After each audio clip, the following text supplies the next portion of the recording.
अस्सलाम वालेकुम, नमस्कार, सत श्री अकाल एंड गुड इवनिंग। मैं हूं अर्ज़ू काज़मी और आप देख रहे हैं point of view.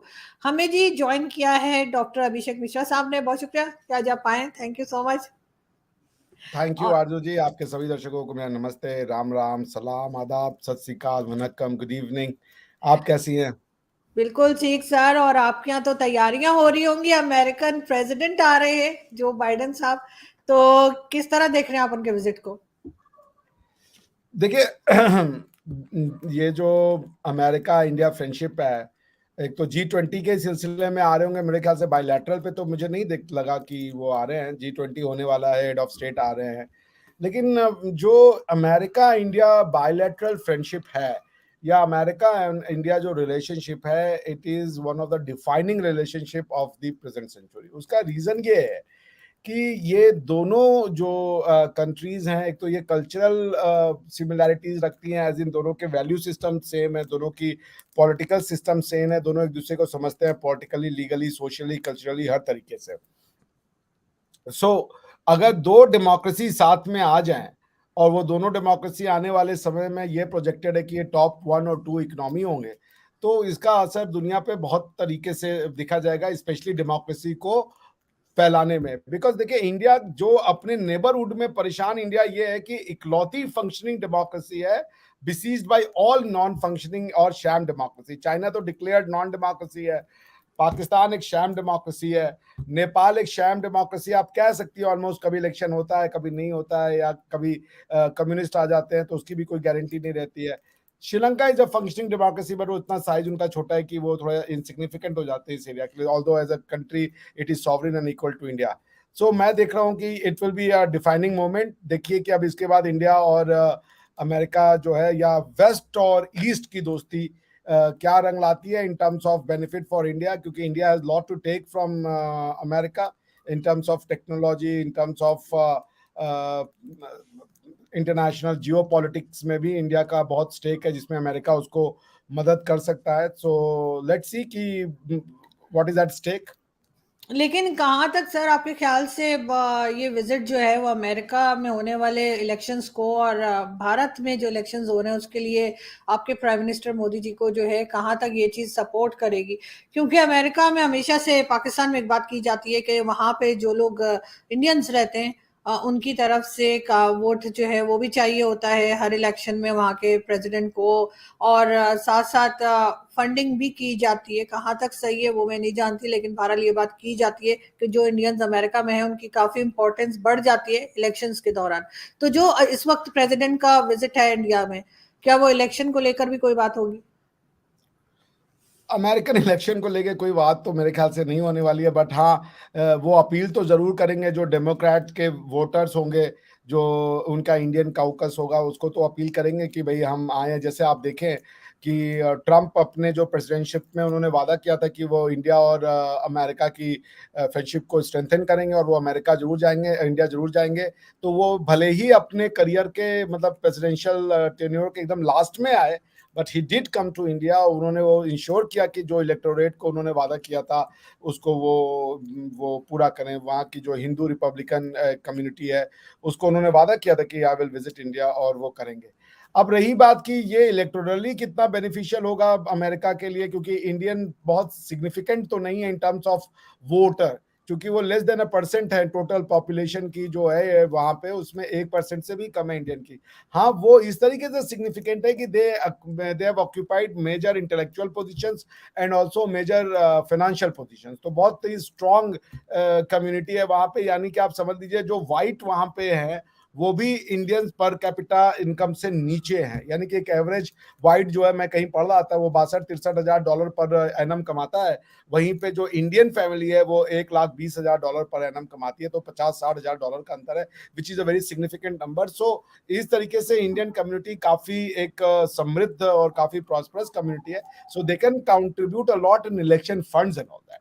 But voting wise की ऐसा कोई सिग्निफिकेंट नंबर नहीं है कि एक तरफा वोट कर देंगे तो कॉन्सिक्वेंशियल हो जाएगा किसी भी मिनिस्टर प्रेसिडेंट के लिए। हाँ, बट अगर आपको फंडिंग चाहिए या आपको दूसरे वो चाहिए, तो they will make a difference.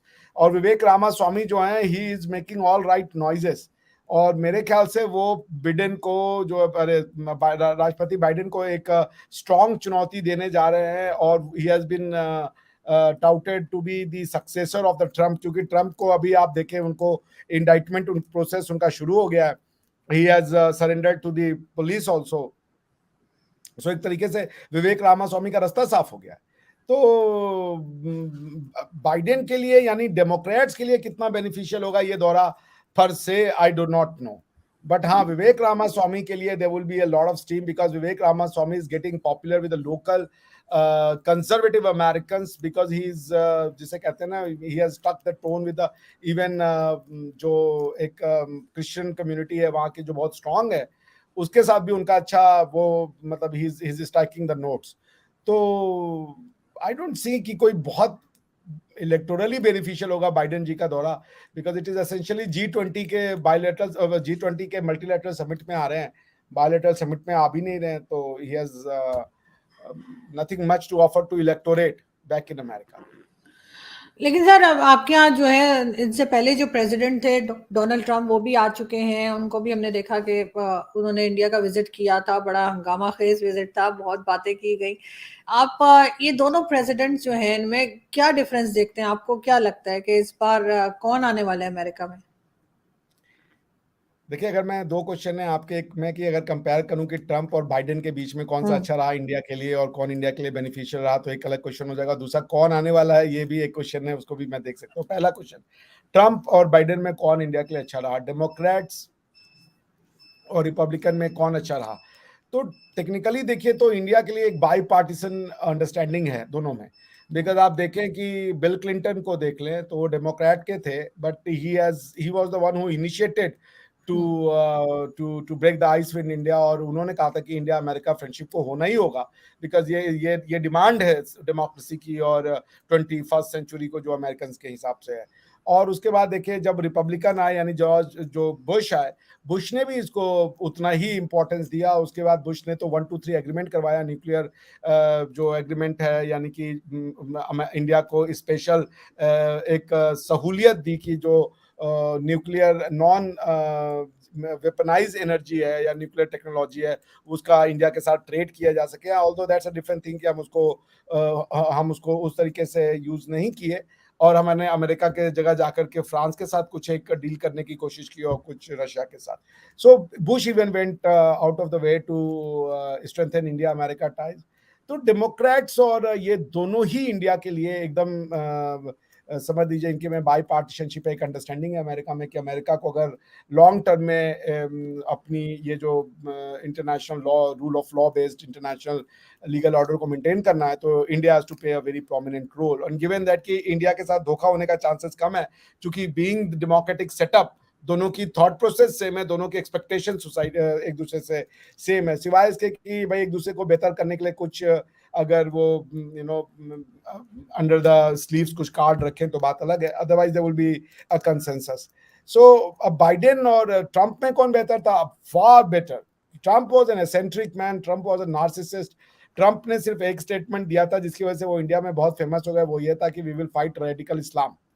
तो इंडिया में ये बात काफी रेजोनेट कर गई, because India has been a sufferer of radical Islam itself.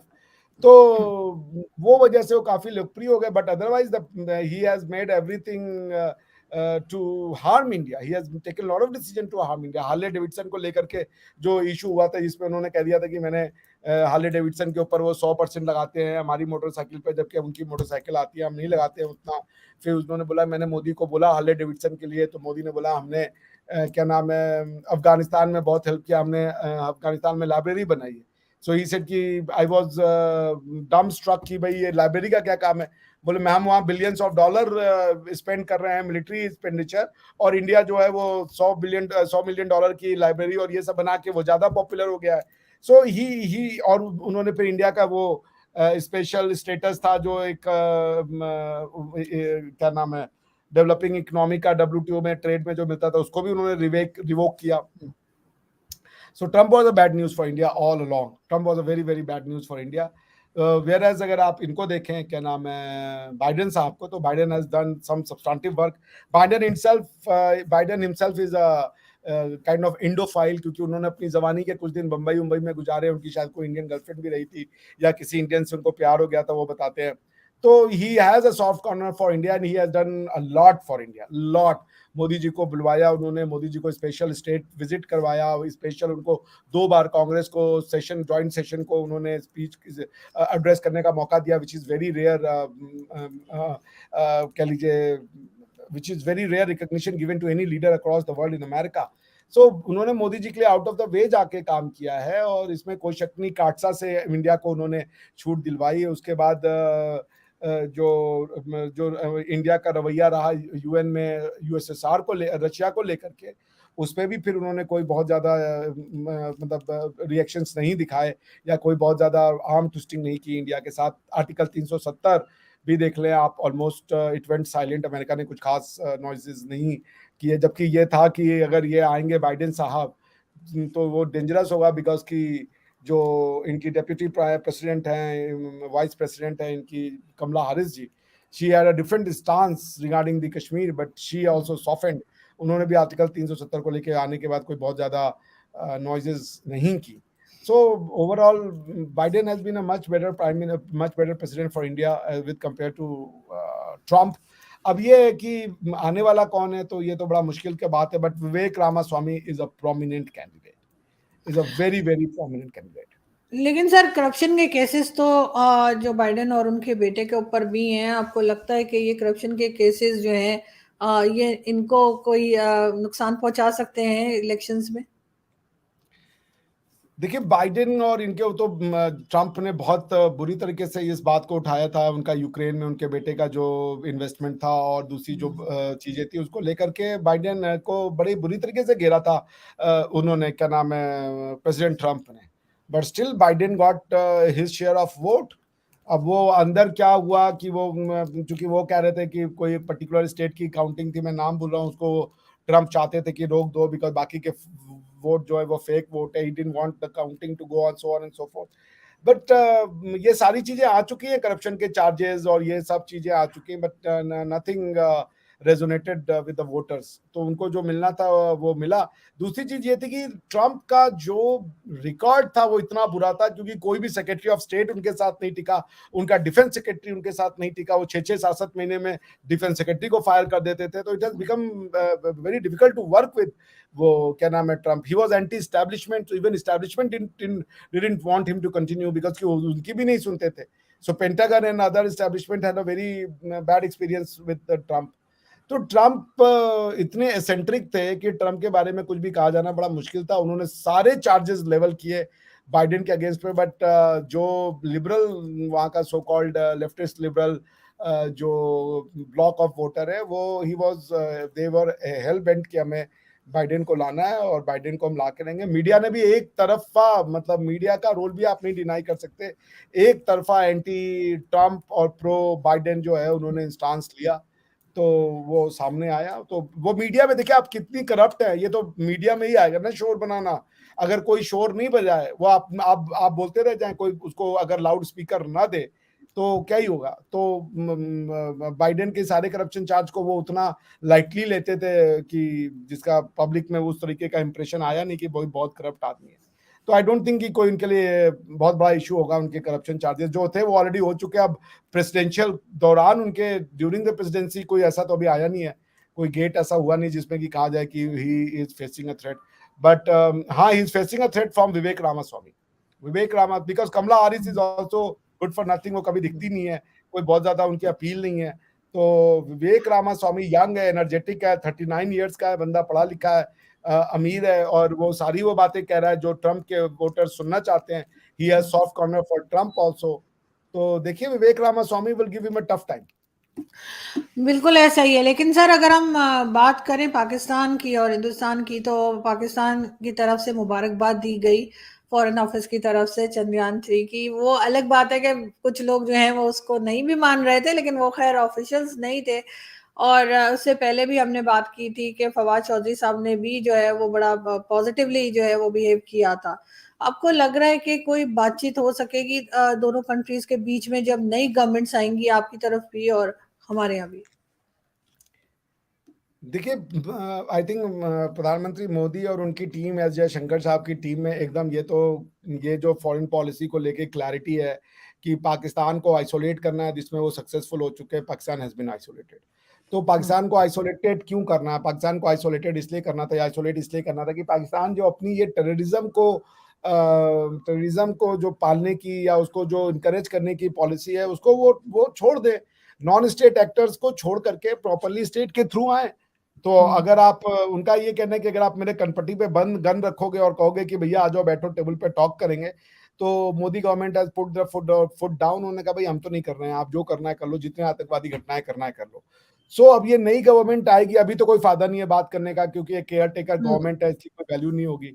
सो अब नई गवर्नमेंट आएगी, क्या मैंडेट होगा उनका, उसमें आर्मी का क्या मैंडेट होगा, कितना दोनों लोग एक पेज पे होंगे, बहुत कुछ देखने वाला होगा। तो ये तो अभी प्री मेच्योर है ये कहना कि भाई इंडिया बात करना चाहेगा। यानी मेरे हिसाब से तो Modi and his team would be more than happy to engage with Pakistan, given कि पाकिस्तान मेक्स राइट नोट। अब आप बोलें कि पहले 370 को हटा दो फिर बात करेंगे, उसके बाद जो है आप मुस्लिम्स को अगेंस्ट में जाती हो रही है ये भी करेंगे, मतलब हर तरीके से इंडिया को आप नीचा दिखाएं और ये भी एक्सपेक्ट करें कि हम टेबल पे आके बात करें, तो वो कंड्यूसिव एनवायरनमेंट नहीं होता। तो एटलीस्ट ये जो गवर्नमेंट है ये उसको नहीं मानती है। जैसे पुरानी वाली गवर्नमेंट थी तो वो थोड़ा सा उनका लीनिंग था, तो वो उस चीज को ले लेते उसमें कि भाई चलो nothing should break the talk. लेकिन इनका पॉलिसी तो क्लियर है कि terror and talk cannot go together. तो देखिए कि आने वाली गवर्नमेंट इसको कितना सपोर्ट करती हैं, टेरर एक्टिविटी होती है कि नहीं होती है, कश्मीर कितना शांत रहता है, ये सब चीजें पे डिपेंड करेगा। बिकॉज कि अभी ये कश्मीर को इन्होंने स्टेटहुड देना है, कश्मीर की स्टेटहुड वापस करके इनको इलेक्शन कराना है, because they are running out of the gas. 356 में 3 साल तक मैक्सिमम 356 लगा सकते थे, और ये जो ड्यूरेशन है वो शायद अब एक्सटीन हो रही है, या जो और भी है लीगल कॉन्स्टिट्यूशनल इश्यूज होंगे कि कब तक ये जम्मू एंड कश्मीर का स्टेटहुड नहीं रिस्टोर करेंगे। जम्मू एंड कश्मीर का स्टेटहुड रिस्टोर करने के साथ इनको इलेक्शन कराना होगा। अब वो इलेक्शन कितनी शांति प्रिय तरीके से होते हैं, कितना डिस्टर्बेंस क्रॉस बॉर्डर टेररिज्म के थ्रू होता है, ये सब देखने वाली बात होगी। पाकिस्तान इसको कैसे कैसे टेक करता है, तो it's all in the future. देखिए अभी तो कोई कंजेक्चर हम आप लगा नहीं सकते कि क्या सिचुएशन होगी। सर कश्मीर पे तो खैर काफी टाइम से कोई बात की नहीं है पाकिस्तान की तरफ से। जो पहले भी आर्मी चीफ थे उन्होंने भी यही कहा था कि जी कश्मीर के इशू को साइड पे रख देते हैं और उसके बाद बात करते हैं। और जहां तक बिल्कुल आपने कहा कि टेररिज्म के ऊपर, तो वो भी यही बताया जा रहा है मुसलसल के जी जो है वो केपी के साइड पे, खासतौर पे अफगान बॉर्डर की तरफ मुसलसल ऑपरेशंस चल रहे हैं। और उसमें तो सर खैर बरसों लग जाएंगे, लेकिन नवाज शरीफ साहब जब पहले थे तब मोदी जी आए भी थे और इनके अच्छे एक तरह से टर्म्स थे। सुनने में आ रहा है कि एक बार फिर नवाज शरीफ साहब को लाया जा रहा है और इलेक्शंस जब नजदीक होंगे तो हो सकता है कि वो लंदन से वापस पाकिस्तान आ जाए और फिर एक बार फिर उनको जो है वो बिठा दिया जाए एज अ प्राइम मिनिस्टर।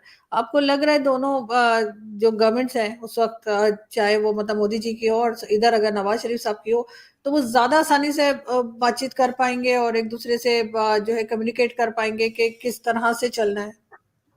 देखिए एक बात तो तय है आरजू जी की नवाज शरीफ को लेके मोदी जी के मन में काफी अच्छी भावनाएं हैं, क्योंकि तभी वो इतना बड़ा रिस्क लेकर के लाहौर उतर गए थे। अगर वो नवाज शरीफ को सीरियस नहीं लेते तो he would not have done this thing. तो वो लाहौर उतर गए, लाहौर मिलने गए, और नवाज शरीफ जी ने भी काफी अपना गट्स तो दिखाया ही कि भाई उन्होंने उनको घर पे बुलाया और जो भी था। बिकॉज नवाज शरीफ के लिए उतना आसान तो रहा नहीं होगा, बिकॉज की उनकी पॉलिटिकल सिचुएशन और प्राइम मिनिस्टर मोदी की पॉलिटिकल सिचुएशन में बहुत अंतर है। Prime minister Modi calls the shot, वो कह देते हैं जो इंडिया में वो होता है, उसको आप रोक लेकिन नहीं। सर सॉरी आपकी बात काटी हूँ, लेकिन एक चीज और यहाँ मैं ऐड करना चाहूंगी कि ये भी सुनने में आया था कि जिस वक्त इमरान खान की गवर्नमेंट थी और बाजवा साहब थे आर्मी चीफ, तो तब भी एक एक बात जो थी वो चल पड़ी थी और इंडिया के साथ। और ये भी कहा जा रहा है कि जी उस वक्त भी जो है वो प्राइम मिनिस्टर मोदी जो है वो विजिट करने वाले थे, लेकिन लास्ट मिनट पे इमरान खान बैकआउट कर गए। क्योंकि इमरान खान को जाहिर है कि आप जानते हैं कि एस्टेब्लिशमेंट के भी जो है वो दो डिविजन्स हैं और उनमें से एक इमरान खान के साथ थी, अभी भी है। तो उन्होंने शायद बैकआउट कर गए, वरना शायद इमरान खान के टाइम पे भी मोदी जी आने वाले थे। तो फिर देखिए अगर हम आपकी स्टेटमेंट को सच मान लें तो फिर तो ये सारी प्रॉब्लम आपके अंदर है ना, कि आप अगर मान लीजिए नवाज शरीफ को ले आ देती हैं और फिर अगर आपके एस्टेब्लिशमेंट में भी दो फाड़ है, तो क्या वो फायदा होगा नवाज शरीफ के आने के बाद, क्योंकि जो डिसीजंस होंगे पॉलिटिकल क्या वो इम्प्लीमेंट हो पाएंगे। एक बात तो तय है कि आज इंडिया जिस सिचुएशन में, वो स्टेटस को तो नहीं मानेंगे वो कभी भी। स्टेटस को का एक्सेप्टेंस इंडिया के लिए कभी नहीं होगा, बिकॉज अपनी टेरिटरी को लेके इंडिया काफी सेंसिटिव रहता है। तो अब आपकी पॉपुलेशन भी तैयार नहीं है। आपकी पॉपुलेशन ही खुद, अगर आप कुछ ऐसा सेल आउट करते हैं कि हम पीओके को इंडिया को दे दें या आप इंडिया पीओके को ले ले, या आप क्या भी नहीं एक्सेप्ट होगा, क्योंकि आपकी जनता उस तरीके से तैयार नहीं है मानसिक रूप से। तो फिर क्या और मॉडल हो सकता है आउट ऑफ द बॉक्स, जाके दोनों लीडर्स क्या सोच सकते हैं मुझे नहीं पता, बट आई थिंक कि इंडियन, आप नया भी देखें, जो जो ये नया डिक्लेयर हुआ है, जो डिलिमिटेशन के बाद उन्होंने जम्मू एंड कश्मीर के एरिया का भी सीट इंक्लूड किया हुआ है, और उस पर उन्होंने कहा कि हम इलेक्शन कराएंगे जब वो वापस मिलेगा। तो इतनी कॉन्स्टिट्यूशनल डिफरेंसेस हैं दोनों कंट्रीज में कि अगर कोई दो लीडर आ भी जाए, क्योंकि उन्होंने अपनी जनता को इतना अपोजिट बना दिया है, इतना अपोजिट बना दिया है एक दूसरे के अंडरस्टैंडिंग में, कि इंडिया में तो फिर भी जो वो कहेंगे प्राइम मिनिस्टर वो चल जाएगा। लेकिन पाकिस्तान में यदि आप कोई ऐसी बात करें कि आपको जनता नहीं स्वीकार करे या एस्टैब्लिशमेंट नहीं स्वीकार करे, तो फिर एक कंस्ट्रक्टेड रिवॉल्यूशन हो जाए या कंस्ट्रक्टेड फिर कोई एजिटेशन हो जाए, उसका क्या फायदा। बट आई एम होपफुल कि प्रधानमंत्री नवाज शरीफ और प्रधानमंत्री वजीर आजम नवाज शरीफ और प्रधानमंत्री मोदी के बीच में एक अच्छी कैमरेडरी रहेगी, प्रोवाइडेड कि अगर आपकी जो एस्टैब्लिशमेंट है और जो दूसरे अनसीन फोर्सेज हैं, सिर्फ एस्टैब्लिशमेंट से तो नहीं होता ना, दूसरे जो अनसीन फोर्सेज हैं वो कितना कितना बैक सपोर्ट देते हैं इनको, आपका नवाज शरीफ साहब को। बिल्कुल ऐसा ही है, बिल्कुल ऐसे ही है। लेकिन खैर पब्लिक जो है वो अब थोड़ा और तरह से भी सोचने लगी है। पब्लिक बहुत ज़्यादा ये नहीं कहती कि जी हमें उधर का कश्मीर भी चाहिए और इधर का कश्मीर भी चाहिए और ये भी चाहिए। पब्लिक बेचारी बिजली के बिल जला रही है और पब्लिक का हाल बहुत ख़राब है, और मुझे नहीं लगता कि पब्लिक इस तरह की पॉलिटिक्स में पड़ेगी। लेकिन खैर ये एस्टैब्लिशमेंट और उसकी जंग है, ज़ाहिर है गवर्नमेंट की, एस्टैब्लिशमेंट की, उनका किया धरा है जो भी हो रहा है। देखते हैं सर आगे किस तरह से बढ़ते हैं। बहुत शुक्रिया सर कि आपने आज ज्वाइन किया। Thank you.